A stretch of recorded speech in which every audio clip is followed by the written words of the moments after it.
God is not a Christian. No, God is not a Christian. God is too big to be contained in human-made religion. God is not a Muslim. God is not a Hindu. God is not a Buddhist. Do you know that Christianity was used to justify slavery? Do you know that in the book of Ephesians, in Paul's letter to the Ephesians, he tells people to obey their earthly masters, even the harsh ones? Do you know that the Dutch Reformed Church, on the basis of which apartheid in South Africa was founded, was based on Christianity? Do you know that the Bible has been abused and misused? So, when we talk about the Bible, when we talk about Christianity, you are talking about a man-made thing. That is why we have the Roman Catholic man-made. That is why we have the Anglican man-made to allow King Henry VIII to marry. They are going to have a schism in the church sooner rather than later because of LGBTQ. Man-made.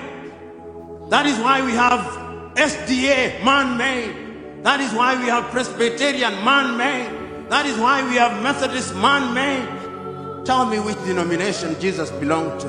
None. This video is to make you understand that any pastor or imam that is telling you that God is a Christian or a Muslim is simply lying to you. This will expose a lot of secrets. Let's watch together. But I'm in the business of reminding all of us that a prayer breakfast can become an annual ritual without more. Don't make it an annual ritual where we come to say with our mouth what we do not believe in our hearts. There must be a wedding between the words of our mouths and our deeds. That is what character is all about. And I also want to remind this audience, as the good book says, we must, in the nature of things, be Christians of Berea. If you read the Acts of the Apostles, Paul says that he liked the Christians of Berea because whenever the word had been preached, they went out and read the word to confirm if what had been preached was true. And I also want you to go and read. We are talking about character and the followership. Throughout the ages, men and women have followed evil men. And these are those days that we must warn ourselves. I am encouraging you, if you are a Christian of Berea, go and fact check what I'm saying. And you can even fact check it as I'm speaking. Read the book of Matthew, chapter 24, verse 24. In the end days there shall come many Christs, and they shall work wonders, and they shall mislead even the very elect, if it were possible. So we must warn ourselves as people who believe in God. We must warn ourselves as Christians in the knowledge, as Paul writes in his second letter to Timothy, chapter 3, that there shall become a form of Christianity where we shall be lovers of ourselves, where we shall be boastful, where we shall have people confusing people, just as Jannes and Jambres confused the multitude. But we are warned to do the right thing. And I'm also telling you that the same Bible tells us that you cannot pretend to be lovers of God whom you have not seen if you do not love your brothers and sisters whom you see. You know, when we talk about character, we are talking about serious business. When we talk about prayers, we are talking about serious business. When my good friend Godfrey was asking people to pray, I'm making some of you uncomfortable, and that is my intention. When he was asking people to pray, he asked several people to pray, and everybody came. And I was asking myself, why must 5 people pray? Why can't it be 1? Why? They all said the same thing. Why can't one person pray? 3 members of parliament had to pray. Why? Is God deaf? Must we repeat things to God? Are we like the latter-day Pharisees who pray that men may listen to us? Let us not use prayer breakfast to mock God. Let us use prayer breakfast to say that which is right and to speak the truth to all of us. I'm saying all these because we must say it, because we must not shy away from the truth. You know, before I turn to my subject for 5 minutes, when Christ himself is asked, teach us how to pray, he prays in less than a minute. Our Father who art in heaven, hallowed be thy name. Thy will be done on earth as it is in heaven. Give us this day our daily bread. Full stop, just pray. All these things that we are in the business of asking, God knows before you ask. If he can number the hair on your head, if he knows your thoughts before you say them, don't be like Pharisees. Let us warn ourselves and let us remind ourselves, as I said yesterday, prayer without action is superstition. We must act. We must do the right thing. Then I've been asked in the context of character to say why Africa is attractive throughout the ages. Africa has always been attractive. It was attractive to the Greeks. They came here and they created their philosophy. Then they called it Greek philosophy. The Romans were here.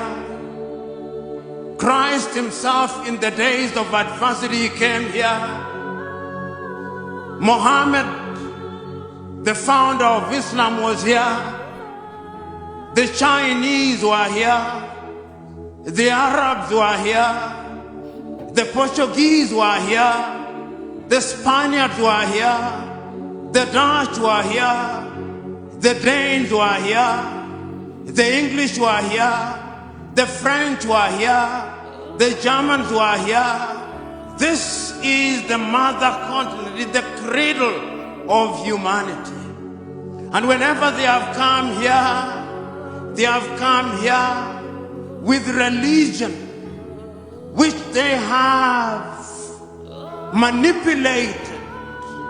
And I want to submit and agree with Desmond Mpilo Tutu that God is not a Christian.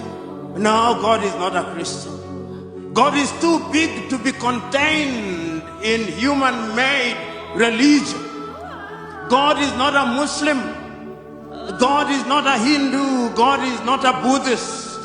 I remember at one time in the dramatization of the life of Mahatma Gandhi by Richard Attenborough, he was asked, are you a Hindu? He said, no. When I was young in Gujarat, I remember attending a temple where the preacher on that day referred to the Christian Bible, referred to the Hindu Gita, and referred to the Muslim Quran, referring from one book to the other, as if it did not matter which book was being read as long as God was being worshipped. And I believe that that is the God that we are worshipping. We who are Christians must always remember that in fact the very days when we were called Christians, being a Christian was not meant to be a good thing. A Christian, these Christian followers of Christ, it was meant to be a derogatory term. And sometimes we who are Christians, we who claim to follow the Christ, we are arrogant and intolerant, and for our arrogance and our intolerance we will be punished. There is a message, those of you who are readers of the works of God, in the Talmud of the Torah, there is a story told that when the Israelites had been drowned, or rather when the host of the Pharaohs had been drowned in pursuit of Israel, and the Israelites were laughing and celebrating, it is said God appeared unto them and said, why do you celebrate when my children have been drowned? That is the God whom we do not understand. But remember, I was talking about why Africa is attractive. It is attractive because it is the cradle of humanity. And remember, I was saying and talking about Christianity and the manner in which it was midwife to us. So when we have all these denominations coming here and the manipulators in order to steal our land, Africa is attractive initially because of us. We were commodities to be sold when they first came here.